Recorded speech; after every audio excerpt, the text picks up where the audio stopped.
I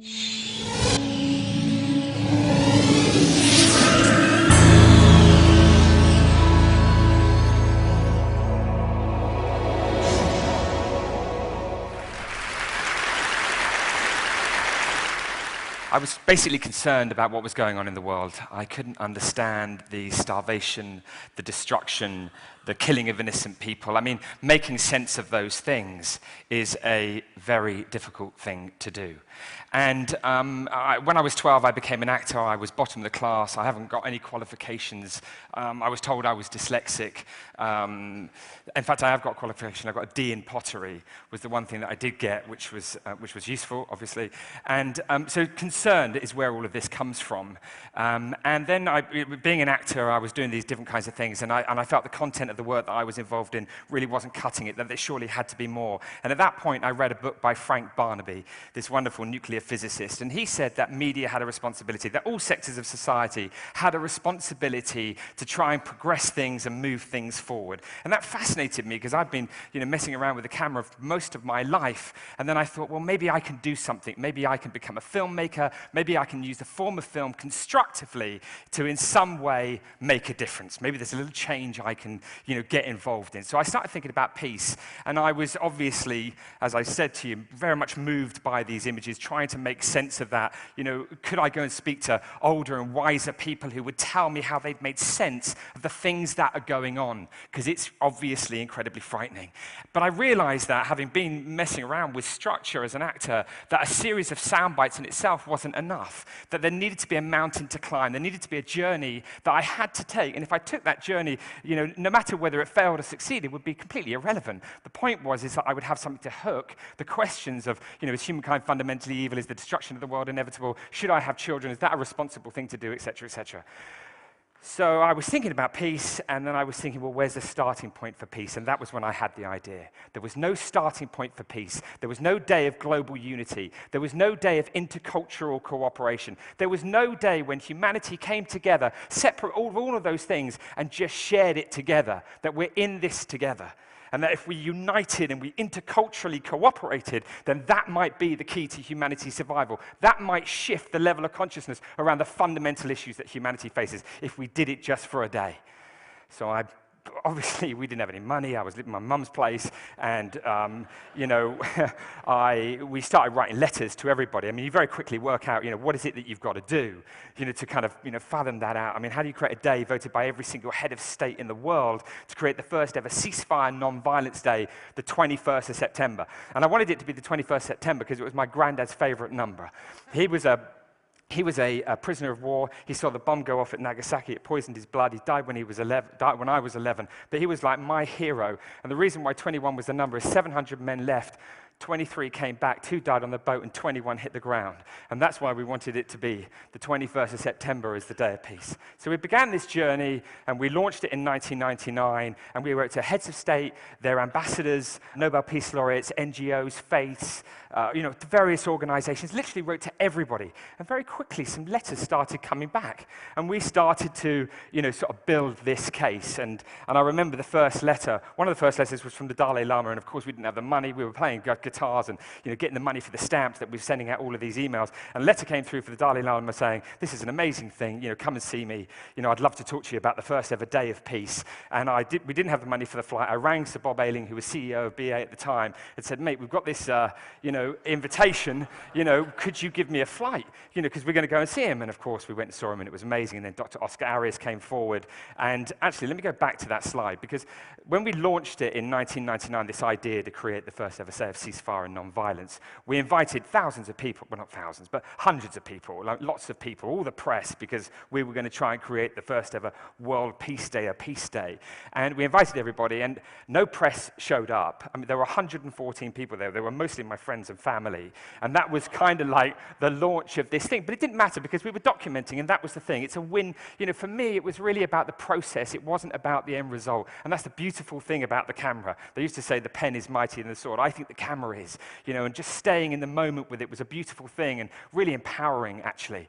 So anyway, we began the journey, and here you see people like Mary Robinson I went to see in Geneva. I'm cutting my hair, it's getting short and long, because every time I saw like Kofi Annan, I was so worried that he thought I was a hippie that I cut it, and that was kind of what was going on. But I'm not worried about it now. But so Mary Robinson, she said to me, listen, this is an idea whose time has come. This must be created. Kofi Annan said this will be beneficial to my troops on the ground. The OAU at the time, led by Salim Ahmed Salim, said I must get the African countries involved. Dr. Oscar Arias, Nobel Peace Laureate, President now of Costa Rica, said, I'll do everything that I can. So, I went and saw Amri Musa at the League of Arab States. I mean, I met Mandela at the Arusha peace talks, and so on and so on and so on. Well, I was building the case to kind of prove whether this idea would make sense. And then we were listening to the people. I mean, we were documenting everywhere. 76 countries in the last 12 years I've visited, and I've always spoken to women and children wherever I've gone. I've recorded 44,000 young people. I've recorded about 900 hours of their thoughts. I'm really clear about how young people feel when you talk to them about this idea of having a starting point for their actions for a more peaceful world through their poetry, their art, their literature, their music, their sport, whatever it might be. And we were listening to everybody, and it was an incredible thing. Working with the UN and working with NGOs and building this case. I felt that I was presenting a case on behalf of the global community to try and create this day. And the stronger the case and the more detailed it was, the better chance we had of creating this day. And it was this stuff, actually, this where I actually was in the beginning kind of thinking, no matter what happened, it didn't actually matter. It didn't matter if I didn't create the day of peace. The fact is if I tried and it didn't work, then I could make a statement about how unwilling the global community is to unite. Until it was in Somalia where, picking up that young girl, and this young child who'd taken about 1.5 inches out of her leg with no anesthetic, and that young boy who was a child soldier who told me he'd killed people, he was about 12. These things made me realize that this was not a film that I could just stop, and that actually at that moment something happened to me which obviously made me go, I am going to document, if this is the only film that I ever make, I'm going to document until this becomes a reality, because we've got to stop. We've got to do something where we unite separate from all the politics and religion that as a young person is confusing me. I don't know how to get involved in that process. And then on the 7th of September, I was invited to New York. The Costa Rican government and the British government had put forward to the United Nations General Assembly with 54 co-sponsors the idea of the first ever ceasefire, non-violence day, the 21st of September, as a fixed calendar date, and it was unanimously adopted by every head of state in the world.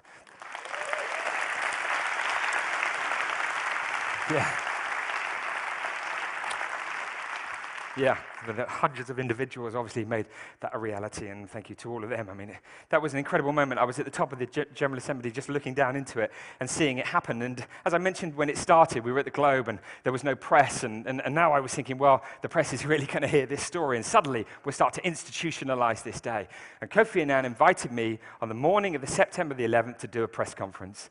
And it was 8 a.m. when I was stood there, and I was waiting for him to come down, and I knew he was on his way. And obviously, he never came down. The statement was never made. The world was never told there was a day of global ceasefire and non-violence. And it was obviously a tragic moment for the thousands of people who lost their lives there and then subsequently all over the world. It never happened. And I remember thinking, this is exactly why, actually, we have to work even harder. And we have to make this day work. It's being created, nobody knows, but we have to continue this journey, and we have to tell people, and we have to prove it can work. And I left New York, freaked, but actually empowered, and I felt inspired by the possibilities that if it did, then maybe we wouldn't see things like that. I remember, sort of putting that film out and going, the cynics. I was showing the film, and I remember being in Israel getting absolutely slaughtered, by some guys having watched the film that, it's just a day of peace. It doesn't mean anything. It's not going to work. You're not going to stop the fighting in Afghanistan. The Taliban won't listen, etc., etc. It's just symbolism. And that was like even worse than actually what had just happened in many ways, because it couldn't not work. I'd spoken in Somalia, Burundi, Gaza, the West Bank, India, Sri Lanka, Congo, wherever it was, and they'd all tell me, if you create a window of opportunity, we can move aid, we can vaccinate children. Children can lead their projects, they can unite, they can come together. If people will stop, lives will be saved. That's what I'd heard, and I'd heard that from the people who really understood what conflict was about. And so I went back to the United Nations. I decided that I'd continue filming and make another movie. And I went back to the UN for another couple of years. We started moving around the corridors of the UN system and governments, and NGOs, trying desperately to find somebody to come forward and have a go at it, see if we could make it possible. And after lots and lots of meetings, obviously, I'm delighted that this man, Ahmed Fawzi, one of my mentors and heroes, really, he managed to get UNICEF involved. In UNICEF, God bless them, they said, okay, we'll have a go. And then UNAMA became involved in Afghanistan. There was this thought, well, could it work in Afghanistan with UNAMA and WHO and civil society, et cetera, et cetera, et cetera. And it was like, and I was getting it all on film, and I was recording it, and I was thinking, this is it. This is the possibility of it maybe working. But even if it doesn't, at least we've started, the door's open, and there's a chance. And so I went back to London, and I went and saw this chap, Jude Law, and I saw him because he was an actor, I was an actor, I had a connection to him, because we needed to get some press, we needed some traction, we needed the media to be involved, because if we could start pumping it up a bit, maybe more people would listen, and there would be more kind of like, when we got into certain areas, maybe there would be more people kind of interested, and maybe we'd be helped financially a little bit more, which was desperately difficult, but I won't go into that. But so Jude said, okay, I'll do some statements for you. And whilst I was filming these statements, he said to me, where are you going next? I said, I'm going to go to Afghanistan. He's like, really? And I could sort of see a little look in his eye of interest. So I said to him, well, do you want to come with me? Do you want to, it would be really interesting if you came. It would help, and it would bring attention, and that attention would help kind of leverage the situation, as well as all of the other sides of it. I mean, I think there's a number of pillars to success. One is you've got to have a great idea. The other is you've got to have a constituency. You've got to have finance, and you've got to be able to raise awareness. And actually, I could never raise awareness by myself, no matter what I'd achieved. So these guys were absolutely crucial. So he said yes, and we found ourselves in Afghanistan.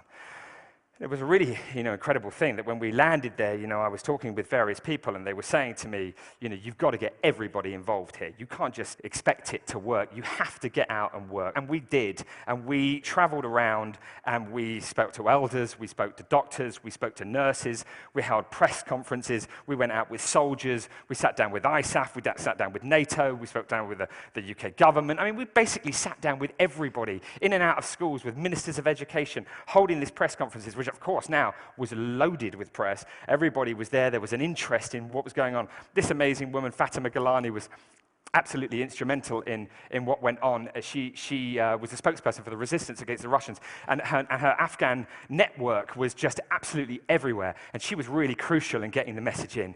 And then we went home, and we'd sort of done it. We had to wait now and see what happened. And I got home, and I remember one of the team bringing in a letter to me from the Taliban.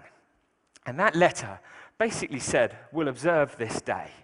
We will observe this day. We see it as a window of opportunity, and we will not engage. We're not going to engage. And that meant that, humanitarian workers, wouldn't be kidnapped, or killed. And then suddenly, I obviously knew at this point there was a chance. And days later, 1.6 million children were vaccinated against polio as a consequence of everybody stopping.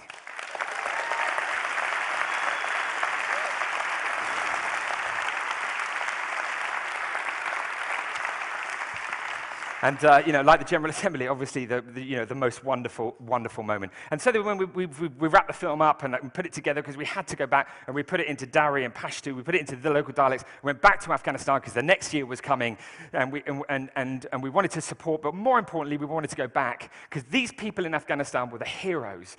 They were the people who believed in peace and the possibilities of it, et cetera, and they made it real. And we wanted to go back and show them the film and say, look, you guys made this possible, and thank you very much. And we gave the film over, and obviously, it was shown, and it was amazing. And then that year, 2008, this ISAF statement, Kabul, Afghanistan, September 17th, General Stanley McChrystal, Commander of International Security Assistance Forces in Afghanistan, announced today ISAF will not conduct offensive military operations on the 21st of September. They were saying they would stop. And then there was this other statement that came out from the UN Department of Security and Safety saying that in Afghanistan, because of this work, the violence was down by 70%. 70% reduction in violence on this day of peace. And that completely blew my mind, kind of almost more than anything. And I remember being stuck in New York, this time because of the volcano, which was obviously much less harmful. But I was there thinking about what was going on, and I kept thinking about this 70% reduction in violence in what everyone said was completely impossible and you couldn't do. And that made me think that if we can get 70% in Afghanistan, then surely we can get 70% reduction everywhere. We have to go for a global truce. We have to utilize this day of ceasefire and non-violence and go for a global truce. Go for the largest recorded cessation of hostilities, both domestically and internationally, ever recorded.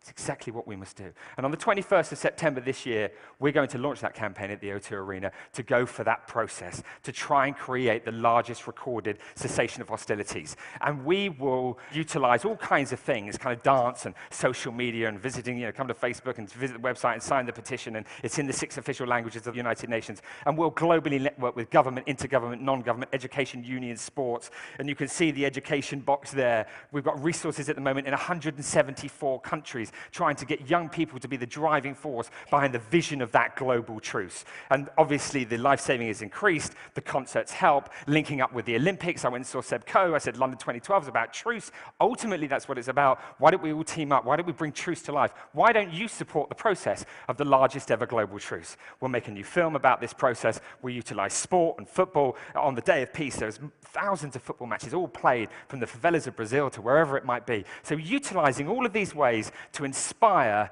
individual action. And ultimately, we have to try that. We have to work together. And when I stand here in front of all of you and the people who will watch these things, I'm excited, on behalf of everybody I've met, that there is a possibility that our world could unite, that we could come together as one, that we could lift the level of consciousness around the fundamental issues brought about by individuals. I was with Brahimi, Ambassador Brahimi. I think he's one of the most incredible men in relation to international politics. In Afghanistan, in Iraq, he's an amazing man. And I sat with him a few weeks ago, and I said to him, Mr. Brahimi, is this nuts?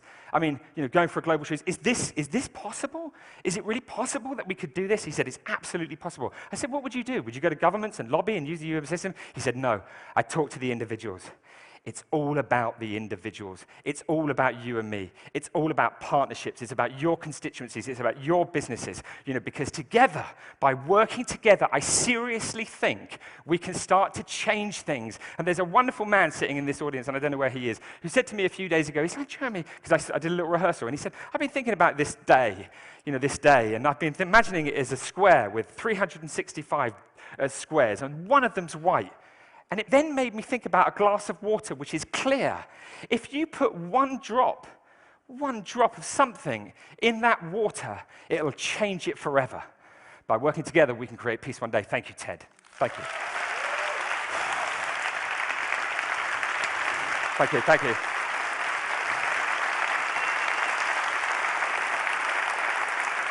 Thanks a lot.